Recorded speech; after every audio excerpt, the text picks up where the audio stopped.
সকাল হলেই তো বাজারে যেতে হয়, বাজারে ব্যাগ নিয়ে। আর এই যে কালো প্লাস্টিকের মধ্যে কি আছে চলো দেখা যাক। নিশ্চয়ই মাছ বা মাংস কিছু তো হবে। তোমাদের সাথে সাথে আমিও দেখবো, আমি এখন দেখিনি জানো তো, কারণ আমি ভাবলাম যে আমি আগে আর দেখে কি করবো, বরং তোমাদের সাথে সাথে দেখায়। এই যে প্লাস্টিকে খুলতে পারি না, এই দেখো মাছটা খুব দেখো। এই মাছগুলো না, সেটা সিলভার কাপ মাছ। এই মাছগুলো খেতে হবে ভালো লাগে, কিন্তু এত আঁশ না, পরিষ্কার করতে খুব কষ্ট হয়। এই মাছটা আনতে মানা করতাম, এনেছে কি করা যাবে আর, বাজারে মনে মাছ ভালো নেই। এই মাছটা খুব সুন্দর খেতে লাগে।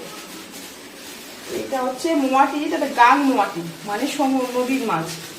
এই মোয়াটি মাছটা মানে গরম গরম ভাজা খেতে দারুণ লাগে, খুব সুন্দর লাগে, আমার তো ভীষণ ভালো লাগে। তো এই হলো মাছ বাজার। চলো আর দেরি করলে হবে না, অফিসে বেরোবে, রান্না বান্না বসিয়ে।